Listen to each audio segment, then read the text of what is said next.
gente vem conversando lá no nosso polo frequentemente, a adesão será obrigatória ou será opcional? Ou seja, os atuais servidores, eles terão de aderir ao novo plano, sim ou não, ou se podem continuar no antigo?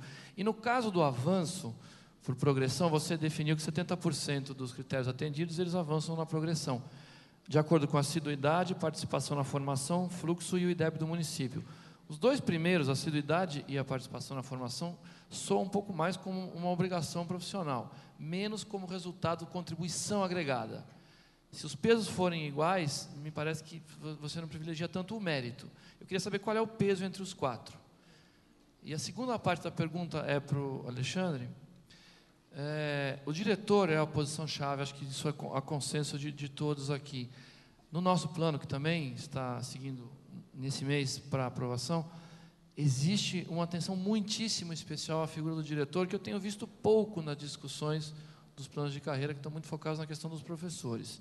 E devem estar, mas a gente procurou, talvez, inovar, remunerando muito, muito bem o professor. Eu procurei fazer uma pesquisa no município e vou pagar acima do que as escolas particulares pagam, porque eu também, como você, quero os gestores das escolas particulares vindo para a rede pública. Nós estamos falando da coisa de R$6.000, é uma posição importante. Diferenciar diretores. Ser diretor de uma escola no Brooklyn, onde eu estudei, por exemplo, aqui em São Paulo, com 300 alunos, é uma coisa. Ser diretor de uma escola no Jardim Ângela com 2.000 alunos é outra. Nós estamos propondo que os diretores tenham 3 níveis distintos em função da dificuldade social ou do projeto de escola integral agregada. Se você pensa assim, se tem isso aqui. Pois não. São 20 minutos para 1 hora, e se nós, a cada pergunta, permitirmos a resposta individual dos 3, inclusive com a prolixidade de exemplos que estão sendo colocados, nós não vamos sair daqui. Então, eu sugiro que a gente faça 3 perguntas e devolva para poder, inclusive, condensar a resposta dos palestrantes. Porque nós estamos perdendo tempo... Perdendo, não. Nós estamos abrindo mão do nosso tempo de perguntas e das nossas reflexões para que os palestrantes que já tiveram os seus 20 minutos gastem uma parte do nosso tempo. Então, é uma proposta. Inclusive, estão inscritos.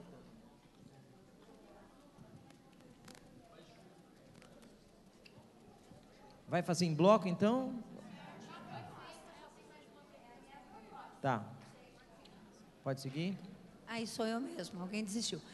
Bom, eu queria acrescentar um elemento na reflexão sobre os planos, talvez mais do que sobre os planos com relação aos concursos, que é a dimensão da personalidade. Eu tive a oportunidade de conversar com alguns colegas aqui, e já é um tema, para mim, recorrente, que é o seguinte: a educação é a porta mais larga do serviço público. Você nunca faz concurso para 40, você faz para 400, para 300, tá? Infelizmente, o nascimento, o surgimento de faculdades, de institutos superiores, faculdades de pedagogia, sobre o qual nós não temos muito controle, também facilita a formação. Então, presta-se o concurso e, passado o período probatório, a gente pede readaptação, pede para sair, pede isso. Então, eu penso, e é o que eu estou tentando fazer naquilo que é da minha responsabilidade, essa dimensão psicológica. Quer dizer, até que ponto... Eu estou usando o termo psicológico na ausência de um melhor. Se alguém tiver, eu ouço, tá? Mas até que ponto a profissão de professor, com tudo que lhe diz respeito, condiz com a minha personalidade? Ou o posto do contrário? Eu não estou indo fazer o concurso apenas porque são 400 vagas dividido pelo número de candidatos, eu tenho mais chance do que com alguma outra. Tá? Eu acho que isso é importante. Em Osasco, nós temos algumas experiências não pontuais sobre isso, que tem me mostrado que é importante, né? Porque, senão, você faz o concurso, entra, e aí, 4 anos depois, você fala: eu não aguento ficar na sala de aula. Bom, né? E o aluno da escola pública é o aluno da escola pública. E a outra questão, eu queria... acho que certamente foi um lapso da palestrante, chamar as eleições de mazelas. Tá? Evidentemente que aquilo que tem de negativo a gente tem que evitar. Mas se nós não considerarmos as disputas ideológicas, de programa tal, na escola, nós estamos fazendo educação pela metade. Então, sou contra a indicação de QI, o esforço também que a gente faz lá no município, eu acho que todos fazemos, não é isso. Tenho concordância com a questão de eleição, só queria precisar para que eu não saia com uma péssima impressão de você de chamar as eleições gerais de mazelas. Acho que certamente não foi isso que você quis dizer. Obrigada. Bom, vou começar respondendo. Bom, a questão da Mazé, eu acho assim, que essas questões colocadas por você têm que ser resolvidas no âmbito do estágio probatório. Se a gente conseguir resolver bem esse problema do estágio, avaliando bem esse professor, a gente demite ele até o 3º ano, quando ele não é do ramo. Eu acho que é meio pragmática essa questão. A segunda questão, colocada pelo Mano, eu penso sobre o plano de Jacareí. A gente manteve o plano existente e construiu o plano de carreira, e um não revoga o outro. O professor é portador dos 2 direitos, ele vai continuar na progressão pelo tempo de serviço, e o plano, só que esses planos eles não são cumulativos. Você aplica o plano de carreira do professor sobre o salário base, e você continua dentro do sistema de progressão do plano de carreira, que vai ter um efeito cumulativo. Nós desenvolvemos uma fórmula dentro da nossa folha, e isso foi possível fazer, mas isso eu acho que é a especificidade de cada município. Eu não sei se cada RH e cada folha de pagamento de cada município tem lá a sua especificidade.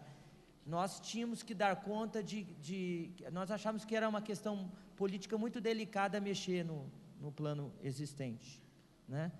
Eu acho que eu respondi as questões suas, faltou? Não, se é compulsório, né? Todo mundo está no plano, não tem como estar fora dele. Tá. Essa questão, nós estamos no momento que a gente está revendo, muito em função dessas questões que você colocou. A gente viu com uma certa dificuldade estabelecer essas medidas de assiduidade. O risco mais ou menos colocado pela Marisa na fala dela, né? Parece que é o seguinte: quando você avalia a assiduidade, tudo fica bom. O professor sempre chegou na hora, né? Ele sempre entregou documento, porque quem avalia esses critérios geralmente é a rede. Então, nós estamos tentando fazer uma revisão desses critérios. Nós mandamos a minuta, isso foi para a análise do impacto financeiro, ela passou, ela está no jurídico. Enquanto ela estava no jurídico, a gente identificou esses problemas, e agora a gente está fazendo de novo uma retomada para pensar esses valores. A nossa ideia, né, é condicionar ao máximo a questão da qualidade, mas a preocupação nossa com a assiduidade hoje diz mais respeito às faltas justificadas e às faltas abonadas.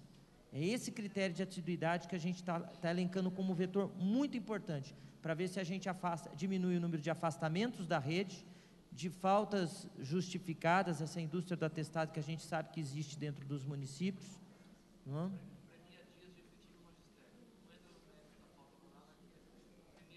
Premiar dias, talvez essa seja uma solução bacana, né? Premiar dias efetivos de trabalho, fazer o movimento contrário, né? Parece uma coisa interessante, não é? Bom, acho que com relação à questão da Mazé, meu colega aqui respondeu, acho que o estágio probatório serve para isso. Aliás, tem uma questão importante, né? Muitas coisas a gente não faz porque a lei não deixa. Mas muita coisa que a lei deixa a gente fazer, a gente também não faz. Quer dizer, na cadeia inteira, do diretor de escola até o secretário, muitas vezes você tem a opção de tomar medidas duras contra um mau comportamento, seja porque o professor falta muito, seja porque deixa de fazer determinadas coisas. Isso, ele pode ser punido, a legislação permite isso. Só que existe um ambiente de coleguismo coletivo que impede que as pessoas façam o apontamento necessário. Então, tem um pedaço do problema que é a lei, mas tem um pedaço do problema que é a interpretação e a forma que a gente lida com a lei. Com relação à questão do diretor, a história do concurso e a história também dos níveis, eu acho o seguinte: o fato dele ser concursado não impede que ele tenha metas. Porque, a rigor, este limite, se tiver colocado desse jeito, o ideal seria não ter concurso para professor. E o professor ser seletista, a gente manda todo mundo embora. Essa é uma discussão que você pode radicalizar para um lado e para o outro. Nós temos dificuldades de discutir com o diretor, muitas vezes, quando ele coloca a questão de forma política, eles são muito politizados, quando a gente não coloca a questão da educação na frente da questão política. Isso dá para fazer. Eu tenho um monte de diretores de escola em São Paulo que, muito provavelmente não, com certeza não votaram no atual prefeito, não votariam se ele fosse candidato novamente. Mas eles são pessoas que colocam a nossa política educacional, quando acreditam, à frente. Vou dar um exemplo. Avaliação. Os professores eram contra, era pauta do sindicato, ser contra a avaliação externa. Nós fizemos as provas por adesão e mais de 80% das escolas aderiram. Adesão, por exemplo, material estruturado. Fizemos material estruturado. Todas as escolas aderiram. Por quê? Porque entenderam que aquela política vinha de encontro com alguma coisa que era importante para a sala de aula. Não dá para você pegar o material estruturado, jogar lá e falar, vê aí. Né? Ou não dá sentido para o processo de avaliação. Então, o que importa muito mais é a forma como a gente age com essa rede. Por que eu defendo o concurso? Porque eu acho que é mais impessoal que qualquer outro tipo de regra. Seja a lista tríplice, que deve servir para eleger os dirigentes. Acho que para os dirigentes tem que ter uma regra assim, aqueles dirigentes das secretarias, né? Seja a eleição. Eleição tem um caso interessantíssimo. Eu vou muito em escola, e teve um dia que deu um rolo danado numa escola em Itaim Paulista, divisa com 2 municípios nossos. E aí estava lá os pais reclamando, o cara do Conselho Tutelar, que é eleito. E o cara do Conselho Tutelar foi, malhou, tal. Terminou a reunião, ele me procurou, falou, secretário, falei, tudo bem? Ele falou, não, tudo bem. Sabe o que é? Além de conselheiro, eu sou assessor do deputado estadual fulano, ele queria uma audiência com o senhor para resolver um problema aqui na região. Eleição. Então, tudo depende da regra que a gente vai trabalhar, mas o que precisa é ter alguma coisa institucional forte.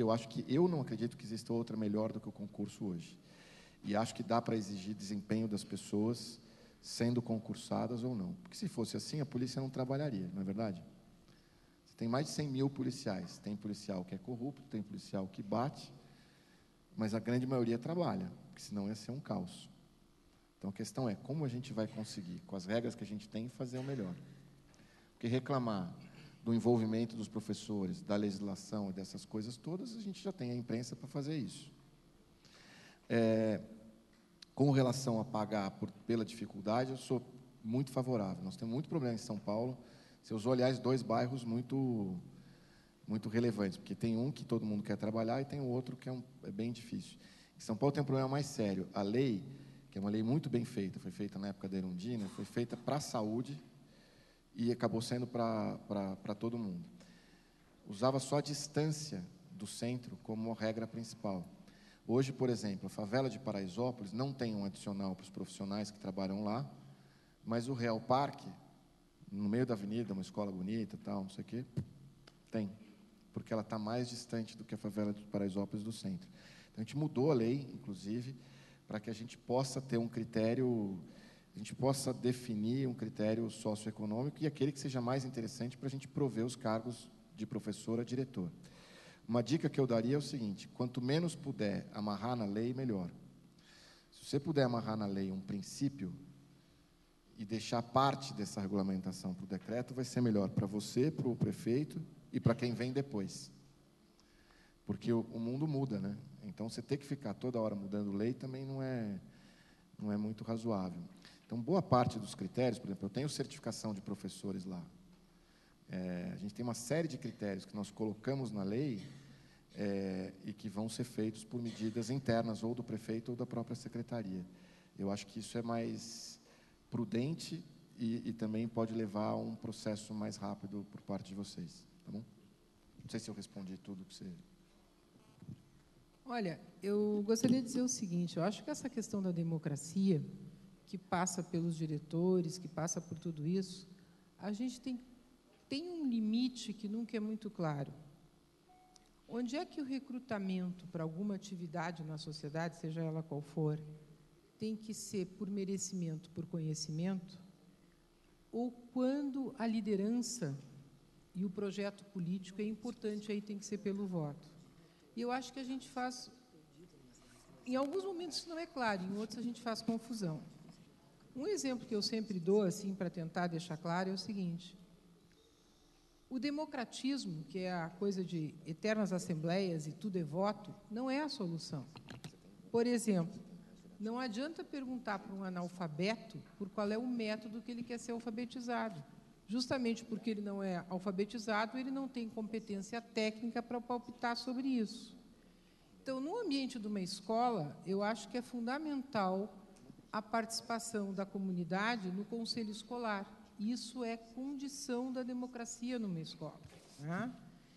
E a comunidade representada por pais e alunos tem que participar de decisões fundamentais, do horário, do funcionamento, do cidadão que quer ser formado, das grandes decisões da escola. Mas, a partir disso, tem decisões técnicas sobre montagem do currículo e como fazer a avaliação da aprendizagem dos alunos, que são os professores que têm que tomar, porque eles têm a competência técnica para isso. Se eles forem dividir essa decisão com os pais e os alunos, é democratismo e vai dar errado. Seria a mesma coisa que um piloto fazer uma consulta com os passageiros do avião sobre qual é o plano de voo. Os passageiros compram a passagem para ir para um determinado lugar, agora quem tem que fazer o plano de voo é o piloto, que é o técnico, certo? Então, quando eu coloco a questão das mazelas, professora, o que aconteceu na rede de ensino que eu trabalho foi o seguinte: se colocou alunos de 4ª série ou de 12 anos de idade votando para diretor em escolas de 2.000 alunos, de 3.000 alunos. O que a gente terminou ensinando? A gente terminou ensinando o voto de cabresto. Agora, isso não significa... Porque ele votou em quem a professora mandou votar, ele votou em quem o pai mandou votar. É totalmente diferente dizer que esse aluno não tem que aprender democracia votando no representante da turma, por exemplo. Claro que ele tem que fazer exercícios de democracia dentro da escola, mas fazer a eleição de diretor desse jeito foi ensinar a antidemocracia.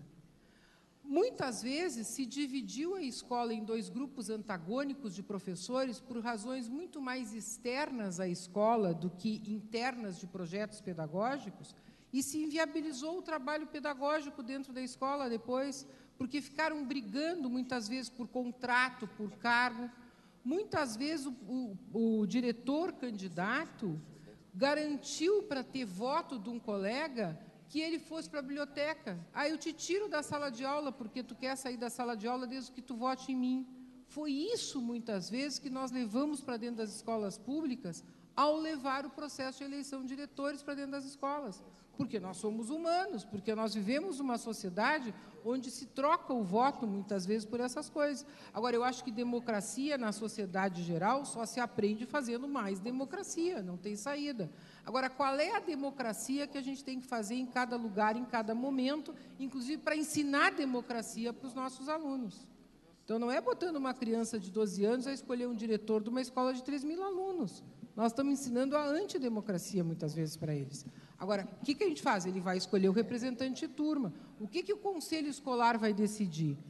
A cada momento, em cada lugar, nós temos que decidir o que é democracia naquele momento.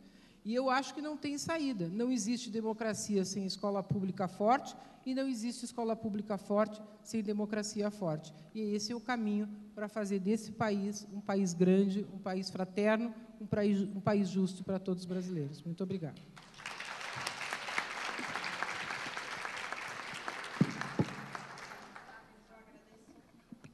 Eu agradeço a participação dos palestrantes. Peço, por favor, que eles aguardem aqui embaixo para o encerramento do nosso seminário. A Marisa irá oferecer uma sessão de autógrafos do seu livro, Boa Escola para Todos, em frente ao restaurante, em que conta a experiência de implementação de um novo plano de carreira no Rio Grande do Sul. Lembramos que todas as apresentações e vídeo deste seminário estarão disponíveis no portal www.lideresingestãoescolar.org.br. Não deixem de rever os conteúdos e partilhá-los com suas equipes nos seus municípios. Agora vamos encerrar o seminário com a apresentação do nosso vídeo, mas antes disso eu convido os nossos anfitriões Sueli Maia e Denis Misne ao palco para suas considerações finais.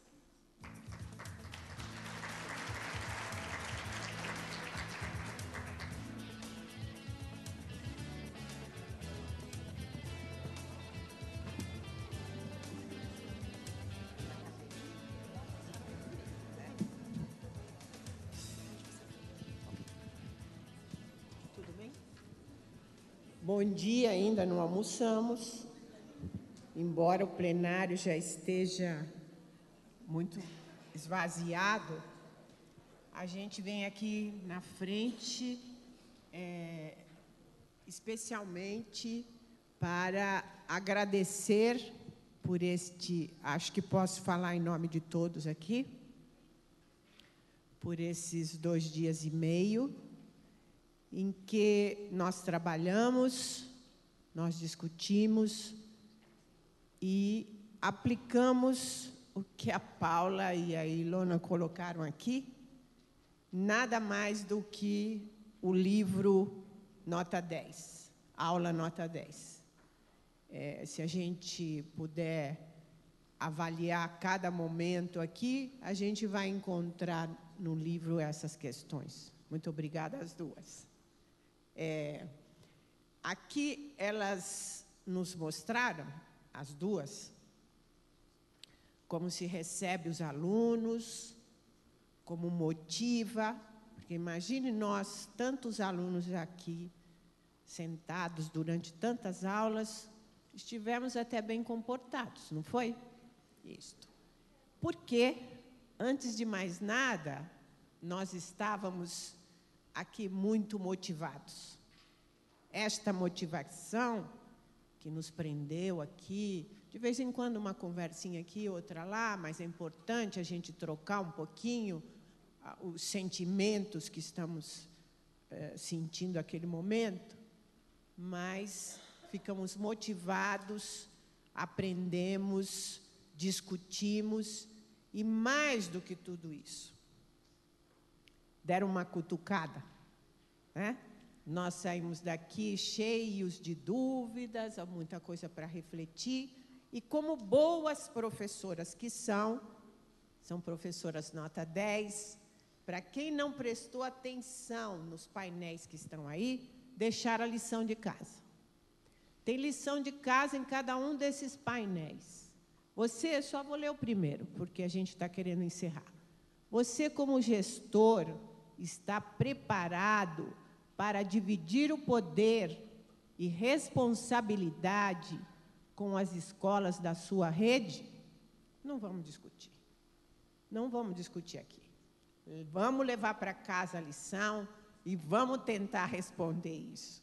Isso é de uma grande dificuldade, porque quando a gente tem o poder, a gente tem que enxergar que esse poder não leva a nada se ele não for trabalhado no coletivo. Se a gente não trabalha a equipe, no coletivo, nós que temos que atender a tantos alunos, a tantas escolas, a estrutura, a alimentação, uniforme, se não temos a equipe trabalhando, não somos nada nem ninguém. Então, vamos começar com aquela lição de casa, e as outras eu copiei todas aqui, viu, Ilona? Eu vou levar para casa. Eu vou levar para casa e depois eu vou responder para você também.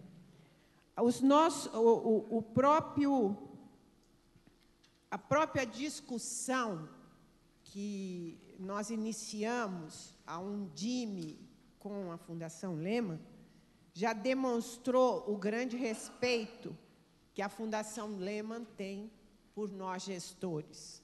Estiveram conosco dentro da Undime, procurando saber dos nossos desafios, das nossas necessidades, e aí a nossa professora Lúcia foi a nossa coordenadora desse encontro e colocou efetivamente tudo isso que foi discutido aqui esses dias como sendo os nossos desafios. Então, fomos respeitados também na indicação dos temas. E começamos aqui com algo instigante, que foi, na sessão introdutória, dizendo assim: o que temos a aprender com o PISA 2009? Eu disse aqui em algum momento, quando já falei, porque eu aqui tive que tirar o discurso número 1, número 2, número 3, toda hora tenho que vir para frente e fazer algum discurso. Mas são coisas que eu sinto também.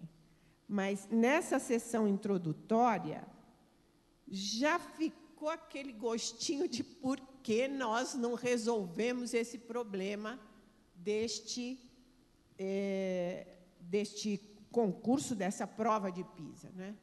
Porque aí chega nesse momento que sai o resultado, eu tenho o sentimento de que entro dentro do caramujo, fico escondida, não é? Porque me sinto responsável. E eu acho que o que foi colocado aqui depois, com todos os outros temas que foram desenvolvidos, eles têm tudo a levar que a gente precisa realmente assumir esse papel de líderes.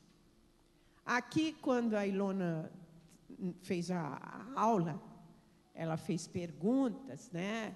Quase que para tomar a lição de casa de quem lê o livro ou não. E nós percebemos que ela falhou. E lá atrás já alguém gritou e disse assim: você não voltou lá na primeira professora, na primeira gestora, que não quis responder. Professora Sônia, né? A professora Sônia não quis responder. Às vezes, um comportamento que nós temos de ficar dentro da casca e não nos expomos. Só que nós somos os líderes, nós temos que discutir. Nós temos que discutir com os nossos prefeitos a questão do investimento na educação. Somos nós que temos que ir. Somos nós que temos que convencer o secretário de Finanças e de Administração a vir trabalhar junto conosco. Eu estou pensando aqui, conversando com o pessoal lá atrás, que talvez seja bom que a gente faça algum evento em que a gente traga o prefeito.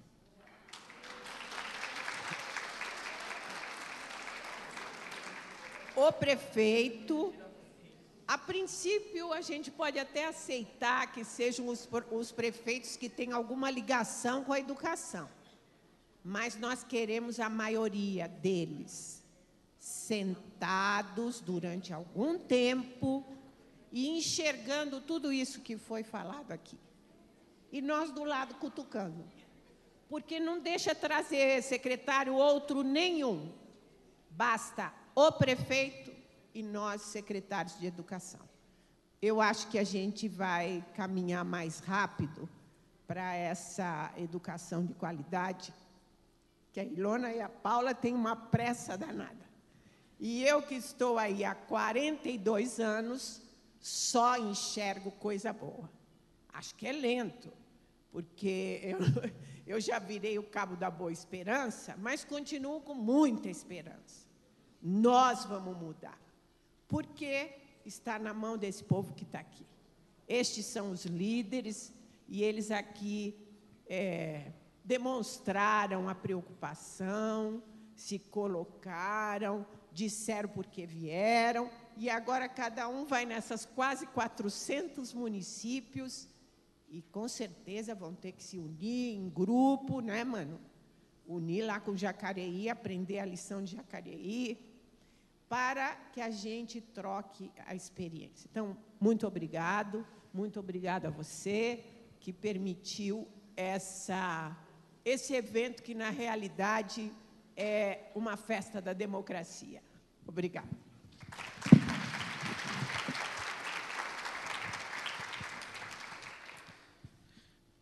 Queria, em primeiro lugar, em nome da Fundação Lehman, agradecer a Undime por essa parceria que já vem há tantos anos, pela construção de um evento que é tão importante. É a primeira vez que eu venho ao evento, mas já dá para sentir a importância e o peso que foi construído ao longo desses anos.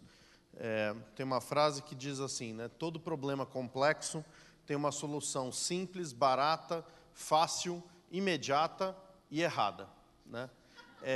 E eu acho que na educação, assim como em outros problemas complexos, parece que a gente fica o tempo todo querendo achar essa solução. E o que a gente viu ao longo desses 2 dias e meio aqui de debate foi que não tem uma solução mágica, nunca vai ter. A gente não tem que correr atrás do modismo da vez, daquilo que parece ser a solução de ouro, mas ir atrás de um trabalho que é feito no dia a dia, que tem o aluno como centro, que não abandona ninguém, que não perde o foco na excelência, que não perde o foco na equidade, que acredita que é possível sim a transformação, que tem consciência do tamanho do problema, é um problema muito grande, mas que sabe que na força de pessoas como essas que estavam aqui no seminário e tantas outras espalhadas pelo Brasil, dentro das salas de aula, pensando em educação, escrevendo sobre o tema, nos próprios alunos, nas suas famílias, a gente encontra a força necessária e o conhecimento necessário para fazer a enorme transformação que a gente ainda precisa construir. Essa transformação, eu espero que ao longo desses dias ficou um pouco mais palpável. A vontade de transformar, o compromisso com isso, o conhecimento sobre as cidades de vocês, ninguém tem melhor do que vocês. Mas o que a gente tenta poder ajudar de alguma maneira da perspectiva da Fundação é trazer coisas que ali no dia a dia, poxa, eu quero que meu professor consiga dar uma aula melhor, mas como é que eu faço para isso acontecer? Eu queria mudar o meu plano de carreira, será que alguém já pensou nisso? Né? Como é que eu vou contribuir com o Plano Nacional de Educação? Ou como é que eu vou discutir um determinado tema? Como é que eu vou entender por que o Brasil está indo bem ou está indo mal nas avaliações internacionais? Então, a ideia é colocar as coisas no contexto, mas mais do que isso, dar ferramenta concreta, ajudar. E isso não acaba aqui. O site, o portal Líderes de Gestão Escolar está lá, disponível o ano todo, o blog, o site da Fundação, os eventos que a Fundação faz, os livros que ela publica, os estudos, tudo isso é feito para vocês, para dividir com vocês. Ideias são muito bem-vindas para nos provocar também a aprender coisas novas. A gente aprendeu muito nesse seminário com as intervenções, com as conversas, e isso certamente vai impactar em como a Fundação vai seguir trabalhando daqui para frente, pensando em coisas que cada vez mais façam sentido para ajudar a melhorar o aprendizado, a capacidade de desenvolvimento de todos os nossos alunos nas nossas escolas Brasil afora. Então, queria agradecer pela oportunidade, queria agradecer novamente a Undime, agradecer à Fundação Nestlé, que esse ano nos apoiou. Queria fazer um agradecimento especial a toda a equipe da Fundação Lehman, que se dedicou muito, junto com a equipe da Undime, para botar esse seminário de pé, para fazer ele viável na melhor qualidade que a gente consegue, se preocupando cada um com os mínimos detalhes disponíveis para que a gente pudesse chegar aqui e encerrar esse evento com a qualidade que ele teve, com a alegria que a gente teve de poder ter proporcionado esses momentos. Então, muito obrigado, boa sorte ao trabalho de todos vocês, contem com a Fundação Lehman e a gente espera continuar trabalhando junto por muitos e muitos anos ainda. Obrigado.